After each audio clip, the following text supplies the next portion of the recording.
मैं Arvind Kumar Meena, associate professor Hindi साहित्य, government college Bandikui, work from home के तहत और बीए पार्ट फर्स्ट के सिलेबस के अकॉर्डिंग भक्ति आंदोलन और भक्ति काल के बारे में थोड़ी चर्चा करूँगा। विक्रम संवत 1375 से विक्रम संवत 1700 तक का जो कालखंड है उसे भक्ति काल के नाम से जाना जाता है। अब से पहले का जो युग है आदिकाल, वो पूरी तरह जो साहित्य वो दरबारी साहित्य है। कवि राजा के दरबार में रहता है और उस राजा की प्रशंसा करता है, उसको समाज की समस्याओं से कहीं कोई लेना देना नहीं है। लेकिन अचानक 1375 तक आते आते पूरे भारतवर्ष में भक्ति का एक सैलाब उमड़ा। भक्ति इतने व्यापक स्तर पर भक्ति का उद्भव हुआ कि उसे विद्वानों ने आंदोलन का नाम दे दिया। पूरे भारत में तुलसीदास जी ने कहा, कीने प्राकृत जन गुण गाना, सिर धुन गिरा लगत पछताना, कि यदि कोई साधारण राजा की प्रशंसा करता है तो वो सरस्वती सिर धुन के पछताती है। सारे कवियों ने केवल ईश्वर की ओर, ईश्वर की चर्चा की, भक्ति की चर्चा की। उद्भव के कारण क्या रहे?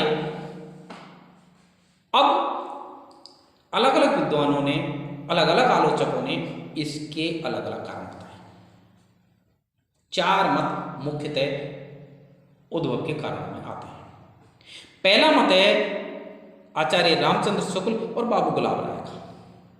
दोनों का मत लगभग एक जैसा है। रामचंद्र शुक्ल ने कहा कि अपने पौरुष से हताश और निराश उस युग के मनुष्य को, जो मुगलों के आक्रमण से पूरी तरह हताश और निराश हो गया था, उसको ईश्वर की शरण में जाने के अलावा कोई चारा नहीं था।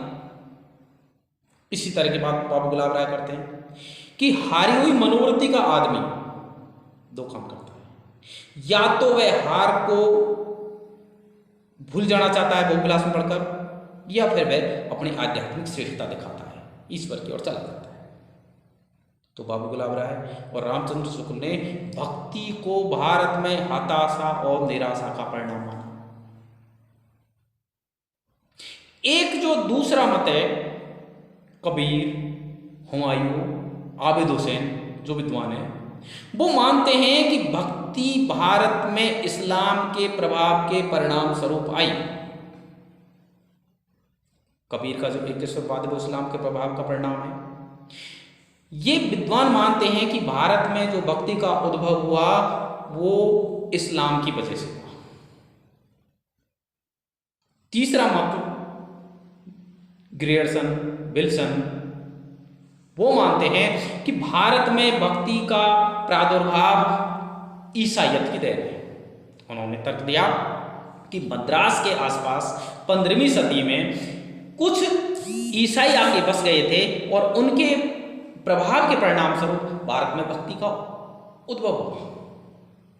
वो मानते हैं कि जो महाभारत में श्वेत द्वीप का वर्णन है वो और कुछ नहीं, लंदन का ही वर्णन है।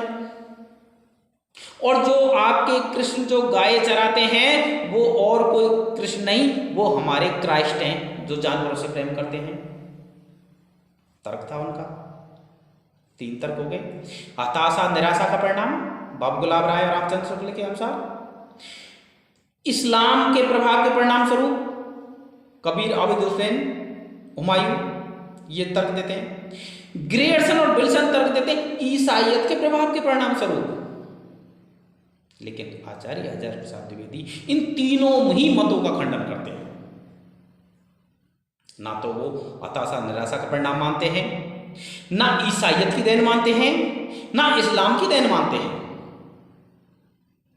वो कहते हैं कि भारत में भक्ति युगों युगों से चली आ रही है।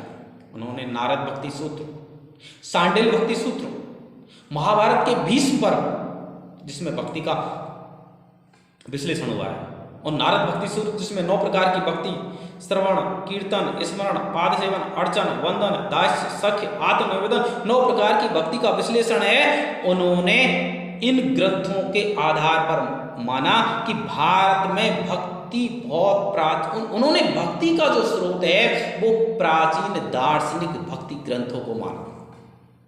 उन्होंने माना कि जैसे मेघ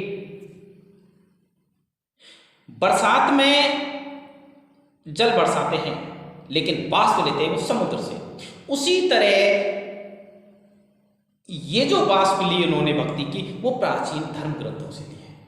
तो इस प्रकार भक्ति आंदोलन के जो उद्भव के कारण है, चार जो मत हैं, हताशा निराशा का परिणाम जो रामचंद्र शुक्ल बाबू गुलाब राय कहते हैं उसका खंडन करते हैं, ईसाइयत की देन जो ग्रेयर्सन विल्सन बताते हैं उसका खंडन करते हैं, इस्लाम की देन उसका खंडन करते हैं। वो मानते हैं कि भक्ति जो नारद भक्ति सूत्र, शांडिल्य भक्ति सूत्र और भीष्म पर्व जिसमें भक्ति का विश्लेषण है उसको आधार मानते हैं कि भारतीय जो भक्ति है, भारत में जो भक्ति आंदोलन का जो उद्भव हुआ उसका जो स्रोत है वो प्राचीन भारतीय दार्शनिक ग्रंथ है। अब थोड़ी सी चर्चा करते हैं कि भक्ति काल में की धाराओं के बारे में। भक्ति काल में मुख्यतः दो धाराएं चलती हैं, एक सगुण धारा, एक निर्गुण धारा। सगुण धारा जहां ईश्वर के अवतारवाद में विश्वास किया जाता है कि जब जब सृष्टि पर अधर्म बढ़ता है, धर्म का नाश होता है, तब परमात्मा अवतार लेते हैं। वो सुप्रीम पावर, वो सर्वोच्च सत्ता, निर्गुण निराकार प्रभु सोई भगत प्रेम व सगुन सोई, कि वो सुप्रीम पावर, वो सर्वोच्च सत्ता, उसका जब मन करता है, सृष्टि पर जब अनाचार दुराचार बढ़ता है तब अवतार धारण करते हैं। विप्रधैन सुरशांत हिति लीन मनुज अवतार, इस तरह की बात करते हैं तुलसीदास जी। सगुण धारा अवतारवादी विचारधारा है। मूर्ति पूजा में विश्वास है, एक रूप की आराधना में विश्वास है। दूसरी धारा है निर्गुण धारा, जिसमें कबीर और मलिक मोहम्मद जायज है। निर्गुण निराकार वाले मानते हैं कि वो जो सुप्रीम पावर है वो सृष्टि के कण कण में व्याप्त है। पुहुप वास्ते पात्रा ऐसा तत्व अनूप, कि वो सब घट मेरा साइया खाली घटना को, इस तरह की बात करते हैं तुलसीदास कबीरदास जी।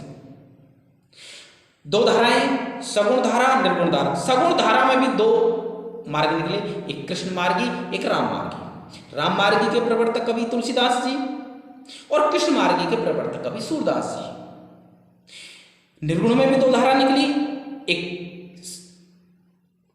ज्ञान मार्गी जिसके प्रवर्तक कवि कबीरदास, एक प्रेम मार्गी जिसके प्रवर्तक कवि मलिक मोहम्मद जायज। राम मार्गी धारा की बात करें तो तुलसीदास जी ने राम को ईश्वर का अवतार माना है। रामचरितमानस में एक लीला करते हैं साधारण नर की तरह, लेकिन हर 10-20 चौपाइयों के बाद में राम ब्रह्म परमार्थ रूप है, इस तरह की बात करते हैं कि राम ईश्वर का रूप है। बोले सूरदास जी कृष्ण को अपना आराध्य मानते हैं, एकमात्र कृष्ण की भक्ति। सूरदास जी शुद्ध पूर्णतः भक्त कवि हैं। जीवन में उन्होंने एक भी पद, एक भी पंक्ति खुद के स्वयं के बारे में चर्चा नहीं की कि वो जन्मांध थे, कहाँ थे, क्या नाम था। उन्होंने कभी एक भी पद लिखा भी नहीं।